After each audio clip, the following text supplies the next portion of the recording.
McAfee ना एक society से जुड़ा हुआ था, ओके।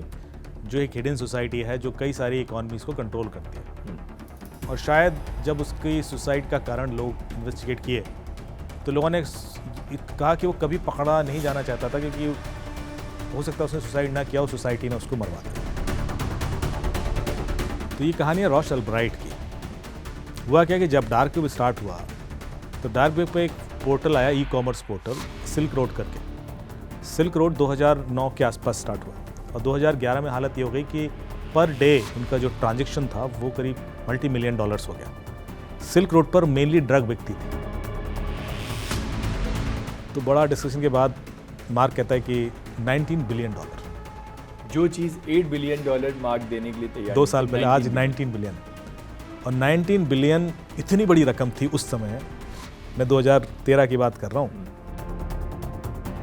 देखिए, आप गूगल करेंगे top 10 hackers of the world तो पहला नाम केविन मिटनिक का आता है। वो इतना पॉपुलर अच्छा था और सोशल इंजीनियरिंग का मास्टर आदमी था।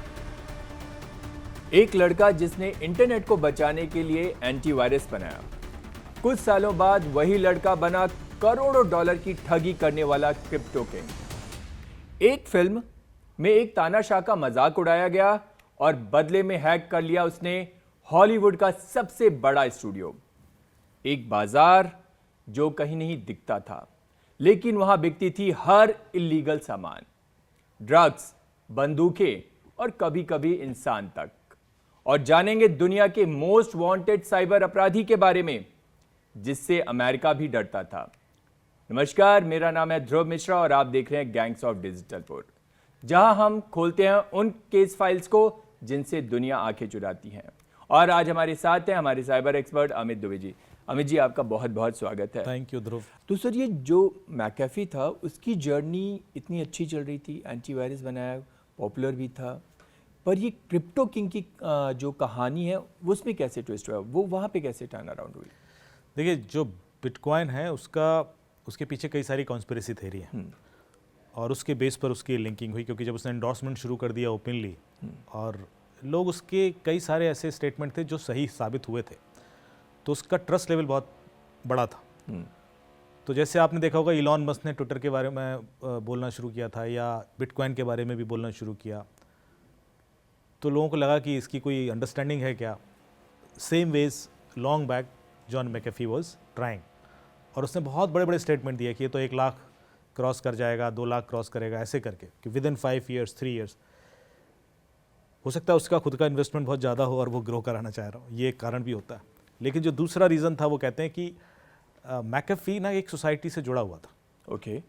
जो एक हिडन सोसाइटी है जो कई सारी इकोनॉमीज़ को कंट्रोल करती है।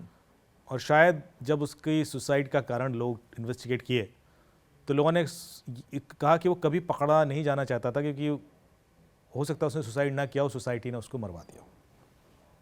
बिकॉज वो एक ऐसा बंदा था जो किसी से डरता नहीं था। और जब तक ऐसे इस सिस्टम में, जब तक आप सिस्टम से भाग रहे हो तब तक आप सेफ हो।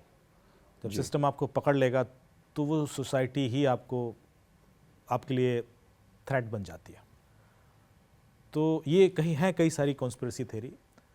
अब जैसे बिटकॉइन के बारे में जितना हम जानते हैं कि बिटकॉइन के पीछे लोग कौन हैं, तो कोई बॉडी सामने नहीं आती। बिटकॉइन एक कम्युनिटी है जी। और जो इन्फॉर्मेशन है वो कहती है कि भाई एक व्यक्ति था सतोशी नकामोटो करके, जिसने एक पेपर पब्लिश किया, उसके बेस पर एक कम्युनिटी ने उसको सॉफ्टवेयर बनाना शुरू कर दिया। इवेंचुअली वो बिटकॉइन पैरेलल करेंसी सिस्टम लेकर आ गए ब्लॉकचेन बेस्ड लेजर में। पर सतोशी नकामोटो था कौन, आज तक किसी को नहीं पता। सतोशी नकामोटो की कोई आइडेंटिटी नहीं है। कोई भी व्यक्ति जो इतना बड़ा सिस्टम खड़ा करेगा, इतना बड़ा इनोवेशन दे दिया उसने, वो अपने आप को छुपा के क्यों रखेगा? वो नोबेल प्राइज़ के लिए क्यों नहीं आएगा? या वो अपने आप को क्यों ही छुपा रहा है? क्या उसकी जान को खतरा है? ऐसा क्या कारण है? ऐसा क्या कारण है जी। तो इसके 2 ही रीज़न हो सकते हैं। या तो ऐसा कोई व्यक्ति वाकई नहीं है, ये फेक नाम दिया गया है, और यदि कोई ऐसा व्यक्ति है जिसको मार दिया गया है ताकि कल के दिन ये सच्चाई इसकी, जिसके पीछे का जो इंटेंशन है, लोगों को ना पता पड़े। 2 ही कारण हो सकते हैं जी। तो जो वो वाली थ्योरी आती है कि सतोशी नकामोटो नाम का कोई व्यक्ति है ही नहीं, एक्चुअली कई सारी कंपनीज हैं जिन्होंने मिलकर ये सिस्टम खड़ा किया और उन्होंने एक एंटिटी क्रिएट की। क्योंकि यदि मैं किसी कंपनी से कोई प्रोडक्ट लॉन्च करूंगा ना, तो बायसेस और फेवर्स क्रिएट हो जाते हैं।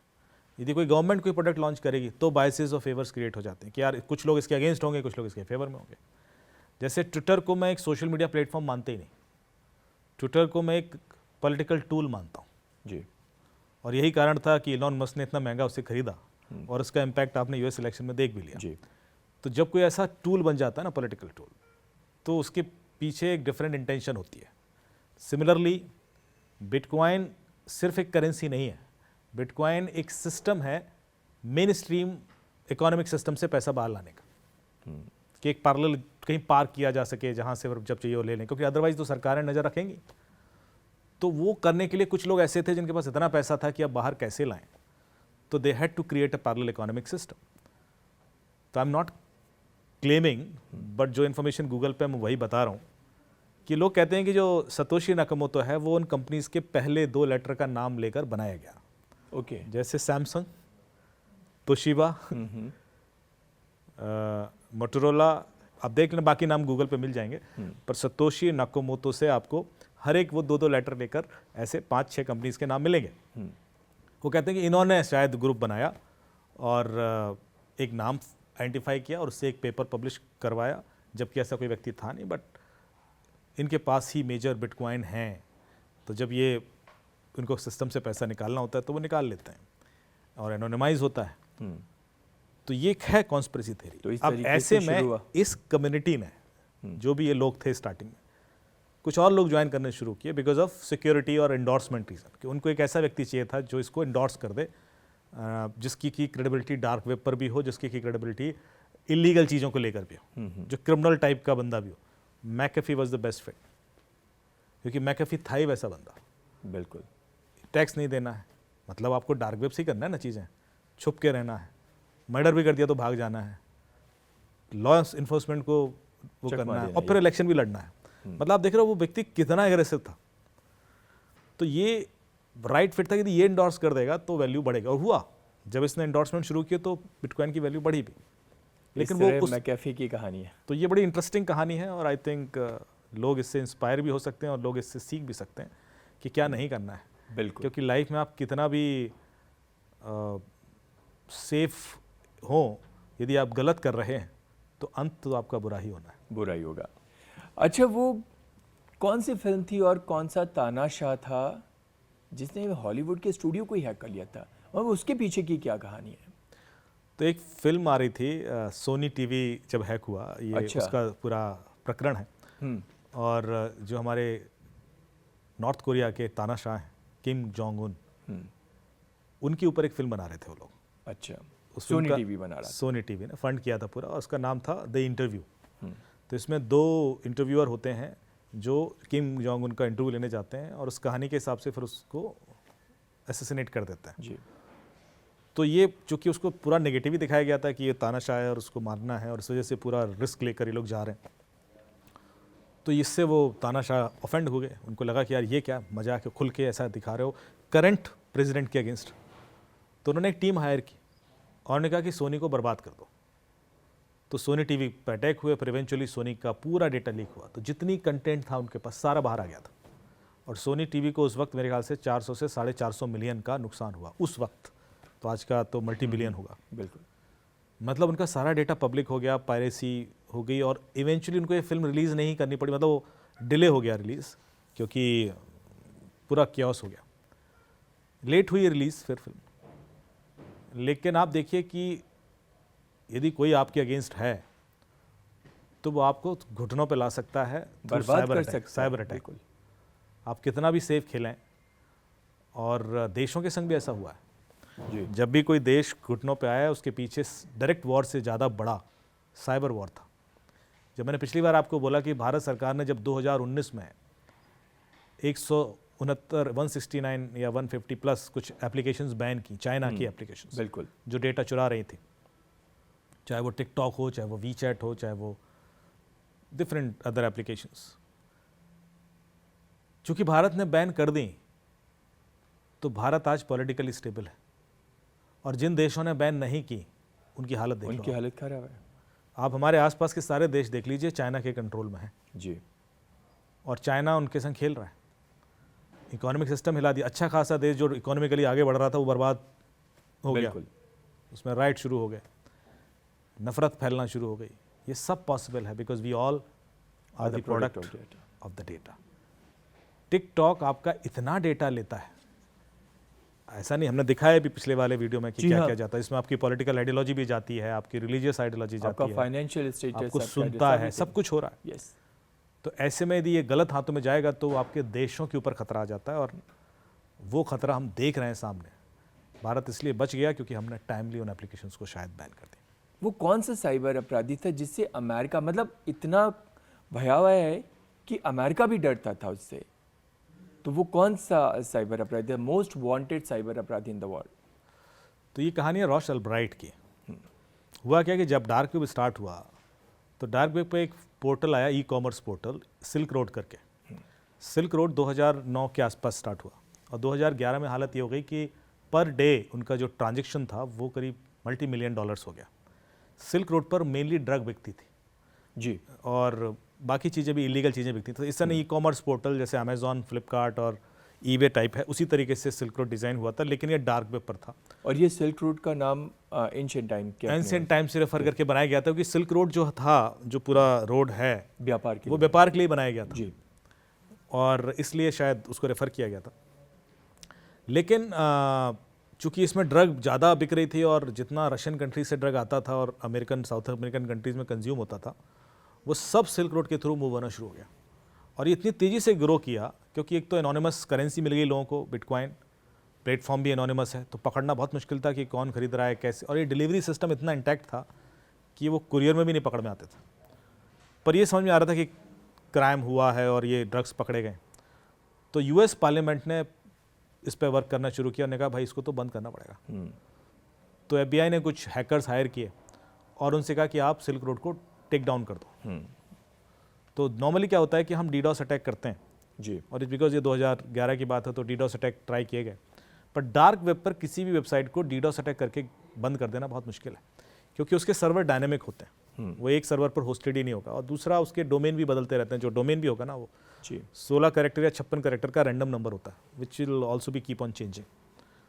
तो इस वजह से वो एक हफ्ते के लिए डाउन हुई वेबसाइट, पर फिर से सर्फेस हो गई। अच्छा, इंटरेस्टिंगली सिल्क रोड अभी भी चलती है, अभी भी।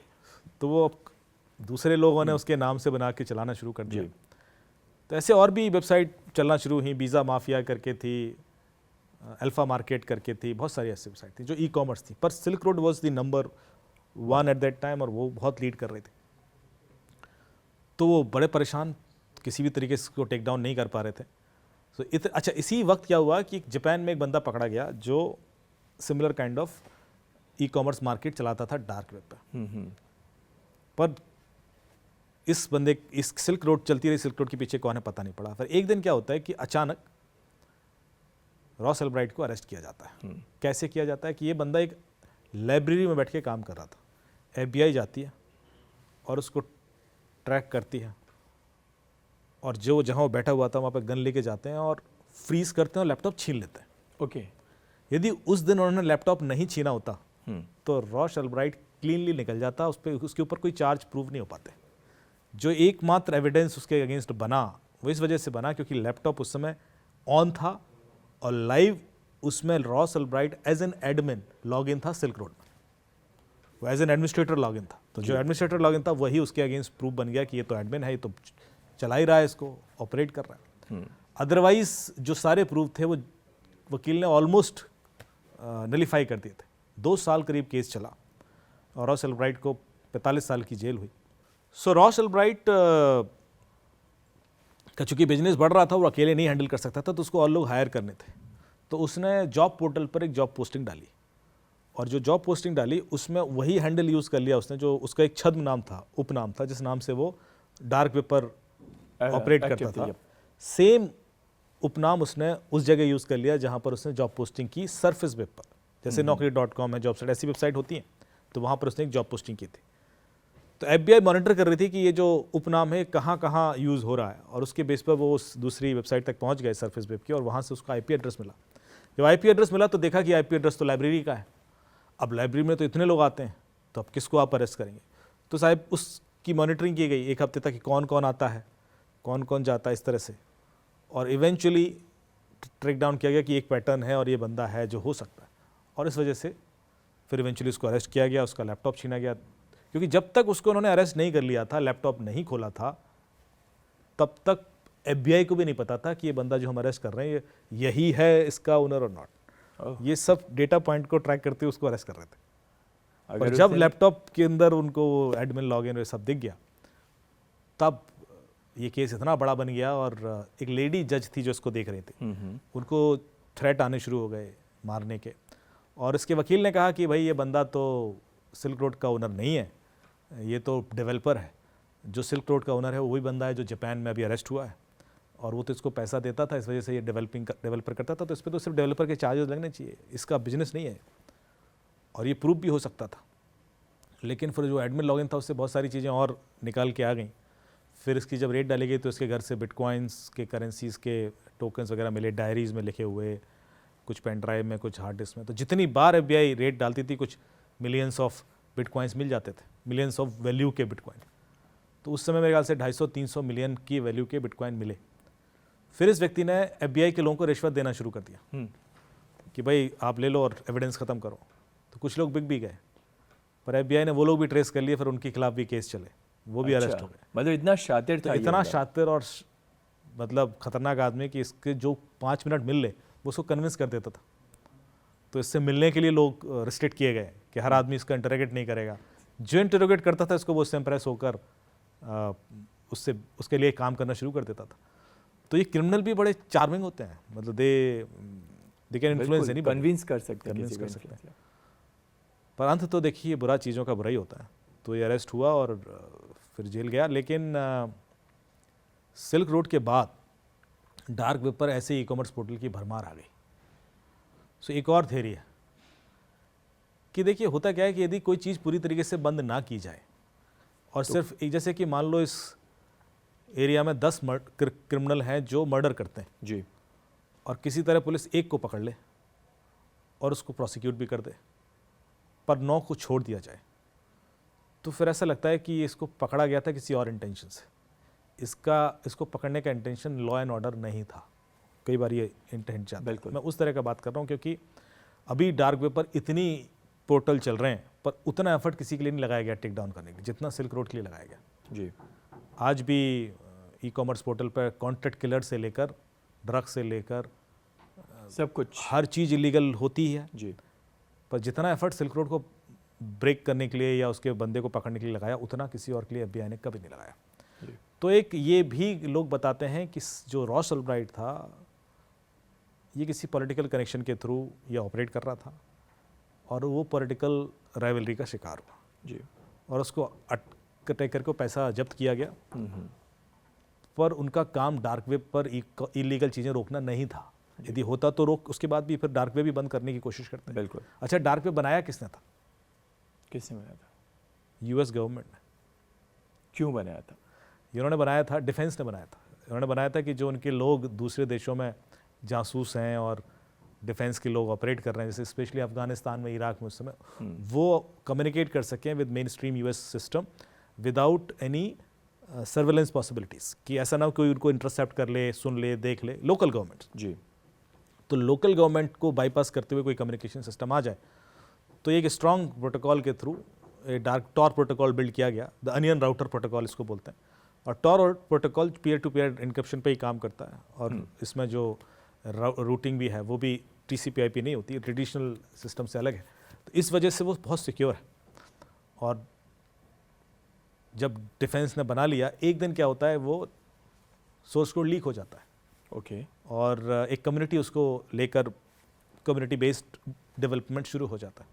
सो Tor eventually became a community based system, open source system जिसको हम बोलते हैं।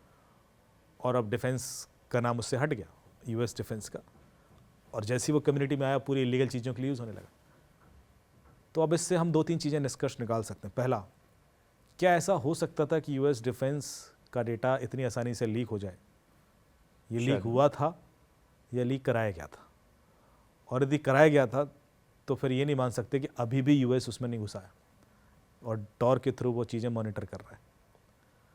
तो स्टिल कुछ वो कंट्रोल करते हैं। जब देखिए दुनिया ना, चाहे वो पॉलिटिकल सिस्टम हो चाहे वो बिजनेसेस हो, जो क्रिमिनल मार्केट है ना, वो उसको कंट्रोल और ड्राइव करता है। बिल्कुल। और क्रिमिनल मार्केट को समझना और उसके ऊपर नज़र रखने के लिए डार्क वेब की ज़रूरत थी, कि हम उनको एक स्पेस दे देते हैं कि आओ खेलो यहाँ पर कोई सिस्टम है जो उस पर नज़र पर मैं आप पे नज़र रखूँगा।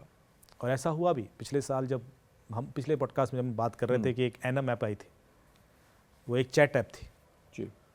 डार्क वेब पे प्रमोट हुई कि मोस्ट सिक्योर है, एलीट सिक्योरिटी है, इसमें कोई क्रैक नहीं कर सकता, तो सारे क्रिमिनल उसको यूज़ करना शुरू कर दिया।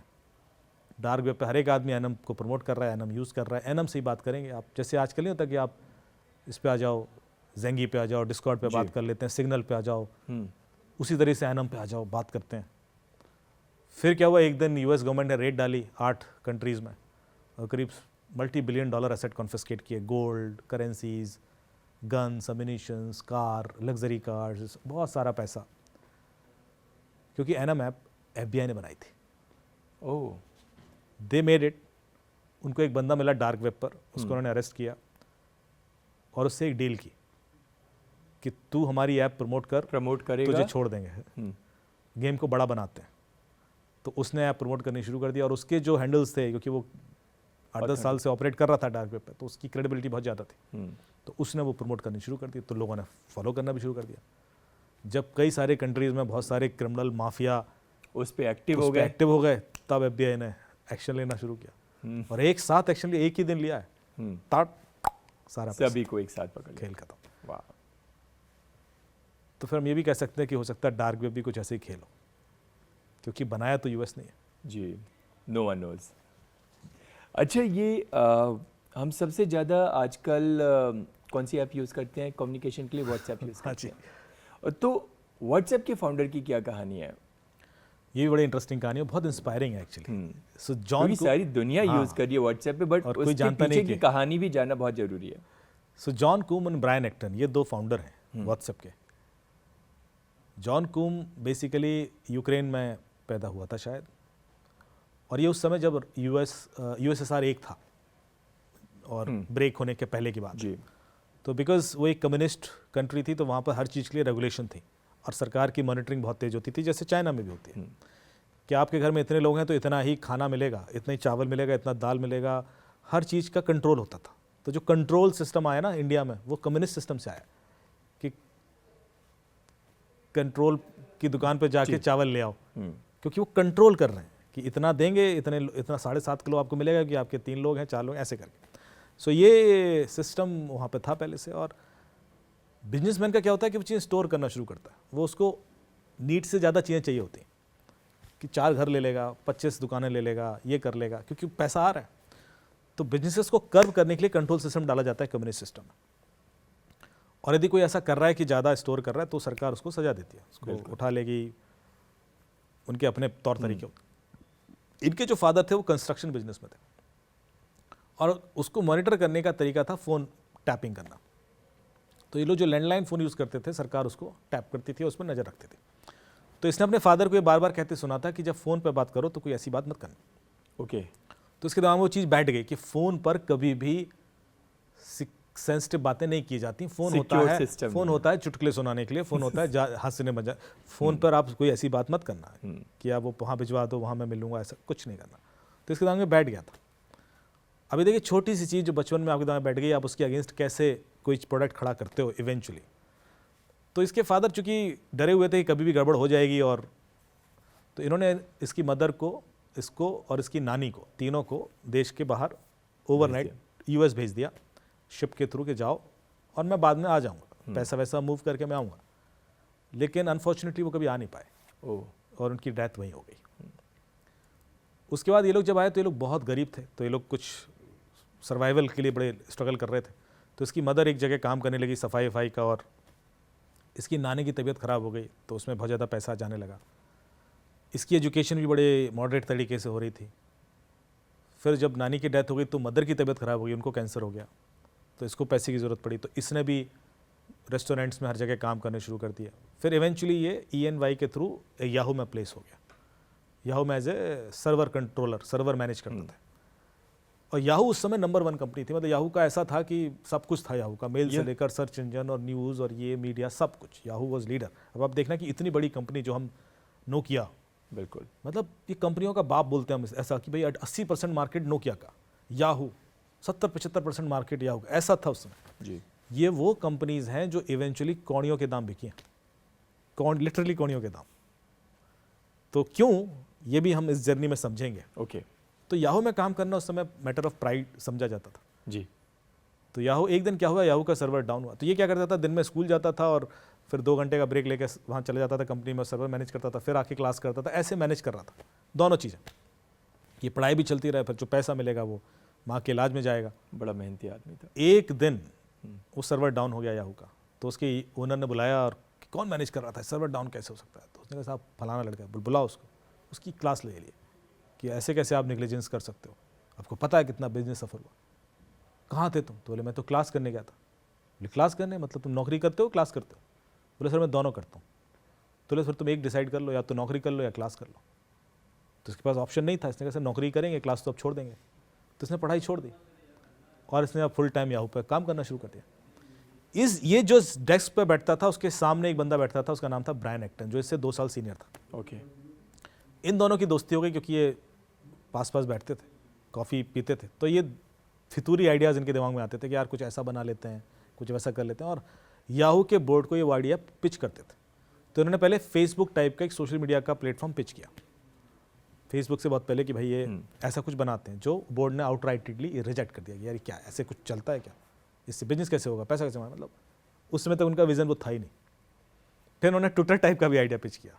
फिर उन्होंने और भी जो यूट्यूब और इस तरह की चीज़ें आई, कई सारी चीज़ें उन्होंने पिच की हुई थी कि ऐसा कुछ करेंगे, वीडियो शेयरिंग प्लेटफॉर्म है, इमेज शेयरिंग प्लेटफॉर्म है। वो कोई भी याहू ने सीरियसली नहीं लिया और वो बोले हमारा मेन बिजनेस अच्छा है और इट्स गोइंग गुड और एवरीथिंग इज़ फाइन। तो ये 2000, फिर इसकी मदर की भी डेथ हो गई, तो रिजेक्ट हो गया, अकेला था। तो ये लोग दोनों 2005 या 6 में नौकरी छोड़ी इन्होंने और चले गए पूरा पैसा फूकने। ये चले गए साउथ अमेरिका, ब्राज़ील और ये सारे कंट्रीज़ में घूमते रहे, 2 साल घूमते रहे, ब्रायन एक्टन और जॉन कुम दोनों, और अपना पूरा पैसा फूका है, पूरा याशियाँ की, घूमे फिरे। 2 साल बाद वापस आते हैं, कहते हैं अब फिर से नौकरी कर लेते हैं। तो तब तक ये सब खड़े हो गए थे, सोशल मीडिया प्लेटफॉर्म फेसबुक वगैरह। तो अप्लाई किया तो सब ने रिजेक्ट कर दिया इनको, किसी ने सीरियसली लिया ही नहीं। तो हर जब नौकरी नहीं मिल रही थी, याहू तो दोबारा क्या ही लेता, तो बोले स्टार्टअप कर लेते हैं। तो दोनों ने अलग अलग प्रोडक्ट पे सोचा। ब्रायन एक्टन ने अलग प्रोडक्ट बनाया कुछ इमेज का, और इसने बनाया एक स्टेटस अपडेट का। इसने कहा कि मैं एक ऐप बनाऊंगा जो आपको ये बताएगी कि इस समय आप क्या कर रहे हो। सो व्हाट्सएप गाइस जी, इस स्टेटस अपडेट ऐप कि इस समय मैं जिमिंग कर रहा हूँ, इस समय मैं डिनर कर रहा हूँ, इस समय पार्टी कर रहा हूँ। सो एक लाइन का स्टेटस होगा जो आप सेट कर दोगे और वो सामने वाला सारे लोग देख पाएंगे। ये ऐप थी basically, it was not a chat app. Okay, बाद में ये चैट ऐप में डेवलप हो गई। तो स्टेटस अपडेट ऐप, लोगों ने कहा क्यों कोई स्टेटस अपडेट करना चाहे, क्यों बताना चाहेगा कि मैं क्या कर रहा हूँ। बोले नहीं बताना चाहेंगे लोग, and people would like to know it. तो वो बोले इसको बेचें कैसे, डाउनलोड कैसे कराएं। तो उसने घर में एक पिज़्ज़ा पार्टी की। तो जो इसके रशियन फ्रेंड्स थे सबको बुलाया घर में, उनके लिए बियर और पिज़्ज़ा का अरेंजमेंट किया, फिर सबको एक लेक्चर दिया, सबके फ़ोन में एप्लीकेशन इंस्टॉल कराई कि आप इसके थ्रू स्टेटस अपडेट कीजिए और पॉपुलर कीजिए इसको। किसी ने भी यूज़ नहीं की। फ्लॉप शो हो गया। तो बड़े दुखी हो गए, यार ये तो चलेगी नहीं। फिर थोड़ा बहुत एफर्ट लगाया, 2-4 इवेंट्स कॉन्फ्रेंसेस, वो कोई डाउनलोड ही नहीं करने को माने। अच्छा, जो ब्रायन एक्टन कर रहा था वो भी फ्लॉप हो गया, जो इमेज वाला प्रोडक्ट था वो भी नहीं चला, कुछ एडिटिंग का था। तो एक दिन दोनों अपने घर में बैठे हैं, जो किचन टेबल है उस पर, इस साइड ब्रायन एक्टन बैठा है, उस साइड जॉन कुम बैठा है, और दोनों ही दुखी हैं कि हमारा तो ये भी फ्लॉप हो गया, अब क्या करेंगे। तो ये अपनी ऐप को ऐसे टेस्ट कर रहे हैं। तो जॉन कुम ने एक मैसेज लिखा, स्टेटस अपडेट। अच्छा, आपस में कम्युनिकेट करें। हाँ, कि आई एम सैड ऐसे करके। तो उसने लिखा लेट्स चिल ऐसे कुछ करके लिखा। हाँ। फिर उसने कहा, फिर कुछ स्टेटस अपडेट किया कि, फिर उसने स्टेटस लिखा। तो जब ये स्टेटस अपडेट कर रहे थे तो ब्रायन एक्टन ने कहा यार इसको चैट ऐप क्यों नहीं बना देते। बोले चैट ऐप तो ऑलरेडी बहुत सारी हैं जो चल रही हैं, स्काइप है, ये है। बोले नहीं ये अलग है, ये मोबाइल नंबर से लिंक्ड है, क्योंकि स्टेटस अपडेट में इसने मोबाइल नंबर लिंक कर रखा था। तो उसको वो चीज़ शायद पसंद आई। इसने कहा ठीक है इसको चैट ऐप बना देते हैं, वो तो वैसा ही है, थोड़ा सा यूआई ही तो चेंज करना। उसने चेंज कर दिया। चैट ऐप इसने बनाई तो चैट ऐप डाउनलोड होना शुरू हो गई, चल पड़ी। लेकिन प्रॉब्लम ये थी कि उस समय तक ना मोबाइल के अंदर पुश नोटिफिकेशन सर्विस नहीं थी। तो पुल मोड में आपको डेटा ले, जैसे एक सर्वर है, आप उसको डेटा डालोगे और फिर दूसरा उसको पुल करेगा जी। तो उससे क्या होता है, डिले था, तो उतना रियलिस्टिक नहीं था कि मैं मैसेज लिखूंगा और तुरंत नहीं पहुंचता था, टाइम लगता थोड़ा टाइम लगता था, तो वो उतना फील नहीं आता था। तो और भी चैलेंजेस थे, हैंग हो जाता था क्योंकि इतना पुल करोगे तो सर्वर की कैपेसिटी पे भी दिक्कतें थी, तो वो इफेक्टिवली नहीं चल रहा था, बार बार कंप्लेंट आती थी कि यार तुम्हारा चैट सिस्टम बंद है, ये है। उसी समय इनकी किस्मत अच्छी थी कि आईफोन आ गया, और आईफोन में पुश नोटिफिकेशन सर्विस थी डे 1 से। तो इन्होंने जैसे ही अपनी ऐप आईफोन के लिए बनाई, तो जैसे जैसे आईफोन पॉपुलर हुआ, इनकी ऐप भी पॉपुलर होना शुरू हो गई। ओके। ये आईफोन के संग राइड करना शुरू कर दी, और आईफोन इतना पॉपुलर हुआ कि हर आईफोन यूजर ने व्हाट्सएप डालना शुरू कर दिया, ग्लोबली ऐसा हो गया। और तो फिर तो ये जो रेस पकड़ी है इन्होंने, क्योंकि अब वो इतना रियल टाइम हो गया था आईफोन पर, क्योंकि पुश नोटिफिकेशन की वजह से वो ऑलमोस्ट क्विक था। फिर एंड्रॉयड ने भी ले आए पुश नोटिफिकेशन अगले साल, तो वो एंड्रॉयड में भी उसी तरह की एफिशिएंसी आ गई। सो 2008, 9, 10 तक तो ये लोग इतनी तेज़ी से ग्रो किए कि मेरे ख्याल से 100 मिलियन 200 मिलियन यूजर्स तक पहुंच गए, और हल्ला हो गया कि साहब फास्टेस्ट ग्रोइंग ऐप है। लेकिन ये फ्री थी, दे वर नॉट चार्जिंग एनीथिंग, और इनका चूंकि OTP के थ्रू कॉन्फ़िगर होता था, तो जो इंटरनेशनल मार्केट है उसका OTP का कॉस्ट बहुत ज़्यादा था। तो जो ग्लोबली चूंकि इन्होंने लॉन्च की हुई थी, तो जो इंटरनेशनल OTP का बिल था इतना ज़्यादा आ रहा था कि उसका बिल ही पे नहीं कर पा रहे थे। जो ये थोड़ी बहुत फंडिंग थी उससे सर्वाइव नहीं कर पा रहे थे। छोटी सी टीम थी, 10-12 लोगों की टीम थी जो पूरा शो मैनेज कर रही थी। तो इन्होंने ग्रांट लेनी शुरू, वो इन्वेस्टमेंट लेना शुरू किया, तो कुछ लिया, सैलरी देने के लिए पैसे नहीं होते थे, फिर स्ट्रगल करते थे। पर ये जितना भी पैसा आ रहा था, इससे या तो OTP का बिल जा रहा था, या सैलरी जा रही थी, या रेंट और बिजली का बिल, बस, या सर्वर का बिल, यही जा रहा था। ग्रोथ ऑटोमेटिक हो रही थी, ऑटोमेटिक, कोई मार्केटिंग एफर्ट नहीं था। तो ये चीज़ मार्क जुकरबर्ग को स्ट्राइक कर गई कि यार बिना इतना मार्केटिंग के ऐप ऐसे चल रही है, और हम तो मार्केटिंग पे ही सर्वाइव करते हैं। तो इसने उसको बुलाया, जॉन को।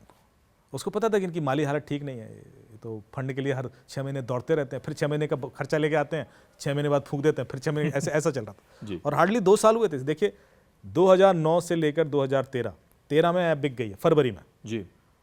अब ये 4 साल की जर्नी है। तो जब मार्क जुकरबर्ग ने पहली बार बुलाया, आई थिंक 2010 या 11 में, तो इससे बोला कि 11 में डिनर पे बुलाया, तो जॉन कूम गया, उससे कहा कि उसको तो पता था खरीदने के लिए बुलाया है, क्योंकि उस समय फेसबुक का स्ट्रैटेजी ये थी कि हर कंपनी खरीद लो, जो भी एक्विजिशन कर रही है, we will acquire every company. तो डिनर के बाद बोलता है कि आई एम इंटरेस्टेड। तो बोलता है कितने में? तो इसने ऑफर दिया कुछ $8 बिलियन, और उस समय कुछ यूजर्स थे आई थिंक 200 मिलियन प्लस। तो $8 बिलियन मैं आपको बता दूं कि इतनी बड़ी रकम है, और ख़ास तौर से ऐसे स्टार्टअप के लिए जो 2-3 साल पुरानी है, कि कोई मना ही नहीं कर सकता, हिम्मत ही नहीं कर सकता। जब याहू बिका है, याहू जो इंटरनेट का बिल्कुल बाप था, 4.5 या 5 बिलियन में बिका है। देखना इसी के आसपास कुछ फिगर। जब नोकिया बिकी है, नोकिया सोचो कितने मोबाइल 3.5 या 4 बिलियन में बिके। तो ये उसी दौरान बिक रहे हैं सारे, और इसको डील आती है 8 बिलियन की, और 8 बिलियन पर ये मना कर देता है, कहता नहीं साहब। तो उसका ईगो हर्ट हो गया। उसने कहा यार ये अजीब आदमी है। उसने कहा तुम्हें अगले महीने के रेंट के पैसे हैं तुम्हारे पास? तो नहीं, तो अभी तो मांगने जा रहा हूँ, मांगूंगा पर बेचूंगा नहीं। तो ये देख रहे हो गट्स फीलिंग। एंड याहू और व्हाट्सएप को प्रमोट उसने कैसे किया, कहीं और ज़्यादा होगी। और उसने व्हाट्सएप को प्रमोट कैसे किया कि इसको कोई स्नूप नहीं कर सकता, एंड टू एंड इनक्रिप्टेड है, क्योंकि इसके दिमाग में ये था कि यही एक प्रॉब्लम थी जो वो बचपन में फेस करता था। So he wanted to give a solution to that problem. तो एक छोटी सी प्रॉब्लम जो स्ट्राइक कर गई, व्हाट्सएप का सबसे बड़ा USP बन गया। अदरवाइज तो बाकी चैट ऐप भी थी, बिल्कुल एंड टू एंड इनक्रिप्टेड, वो भी कर सकती थी, पर चूंकि इन्होंने पहले कर दिया और उसको USP बना के प्रमोट किया, तो ये लीड कर गए। और जिस वजह से बंद होने वाले थे, जब ये SMS का बिल नहीं दे पा रहे थे, तो एक दिन इन्होंने डिसाइड किया कि हम ऐप ना रोक देते हैं, बंद ही करते हैं, क्योंकि ये मार्क जुकरबर्ग से पहले से मिलने की बात है। तो जब बंद होने वाले थे, तो जिस SMS के बिल की वजह से व्हाट्सएप बंद होने वाला था, व्हाट्सएप ने उस SMS को बंद कर दिया।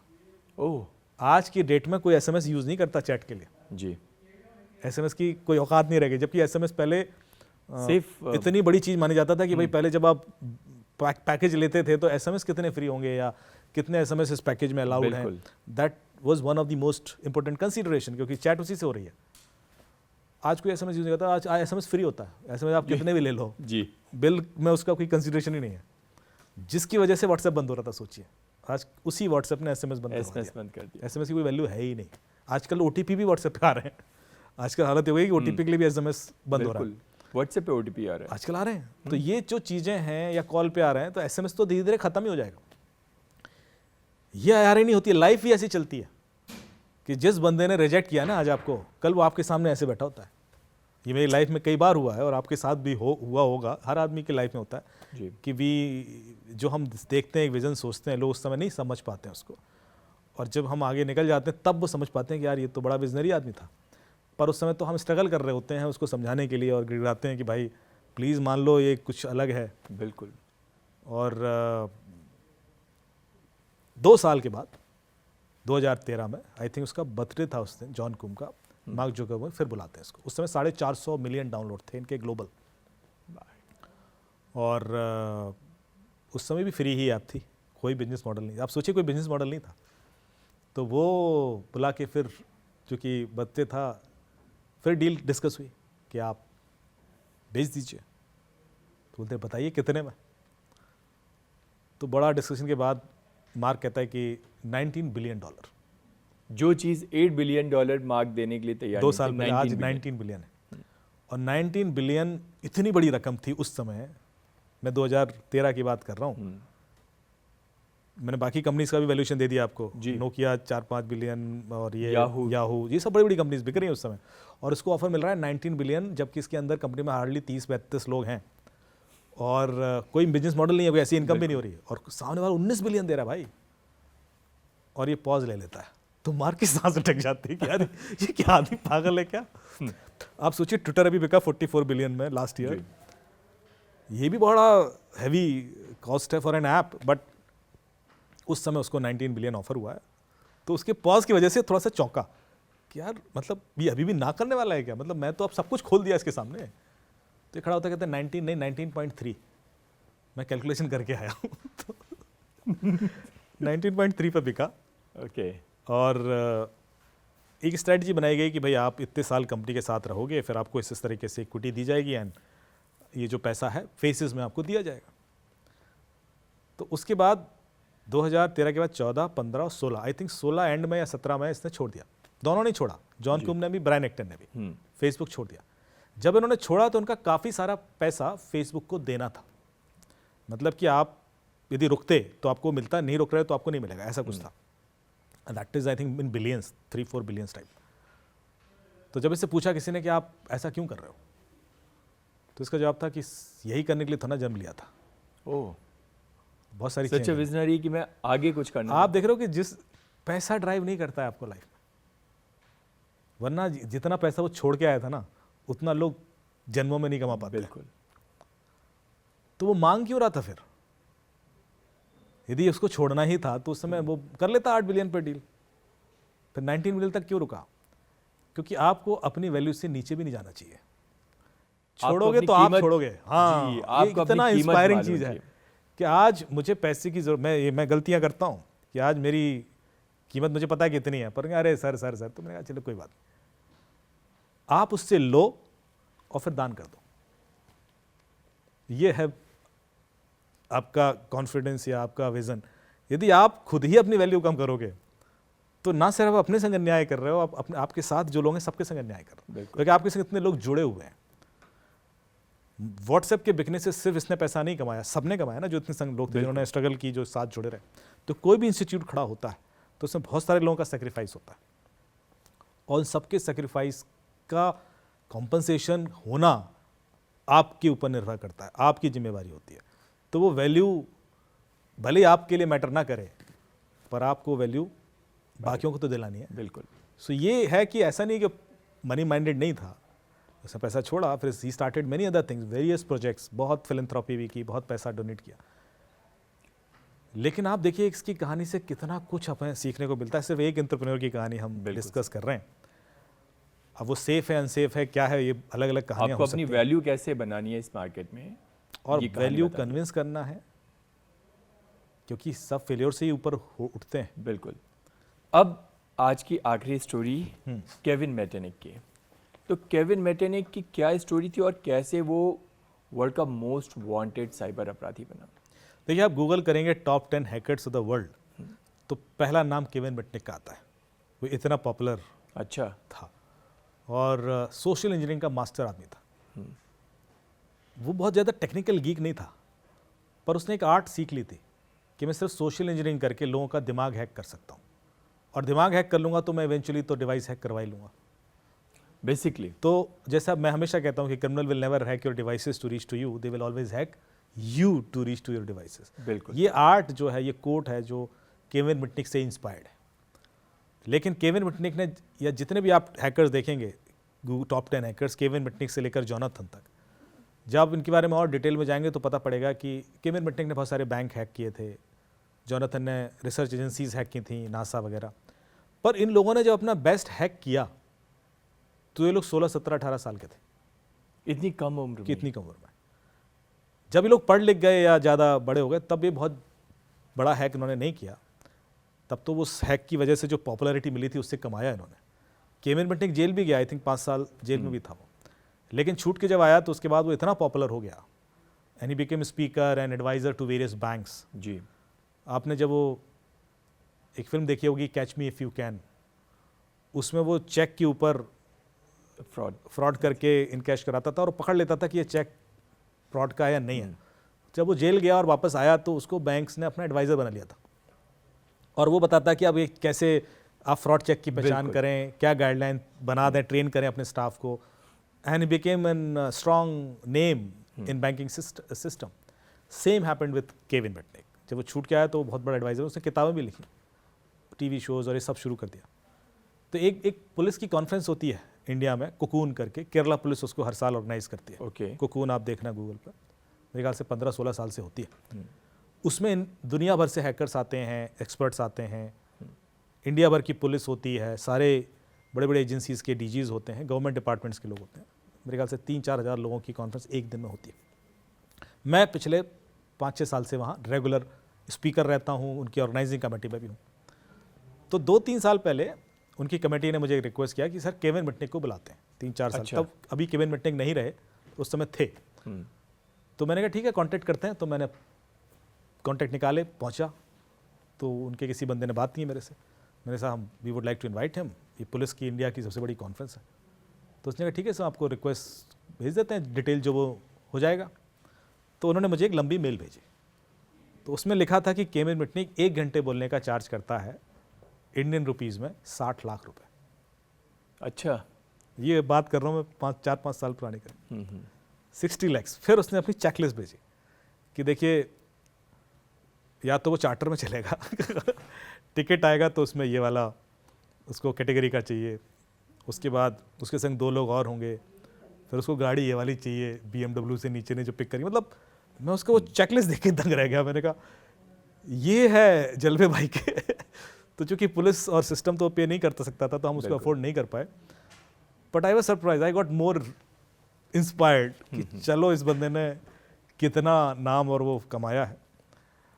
And this could be inspirational to people those are बिल्कुल एंटरिंग इनटू दिस डोमेन, कि ऐसा नहीं है, यदि आप अच्छा काम करेंगे, पॉजिटिव करेंगे तो भी बहुत कुछ कमा सकते हैं, नाम कर सकते हैं। धन्यवाद अमित जी, और इतनी सारी शानदार स्टोरियाँ सुनाने के लिए, ताकि लोग इंस्पायर हो सकें, इन स्टोरीज से सीखें, ना कि गलत रास्ते पे जाएं। तो ये कहानियाँ सिर्फ अपराध की नहीं, ये चेतावनी भी है कि आप एक अच्छे पाथ को चुनें। अगर आज आपने कुछ सीखा इससे कि इंटरनेट पर अंधा विश्वास नहीं करना है, तो समझिए कि गैंग्स ऑफ डिजिटलपुर का मकसद पूरा हुआ। धन्यवाद।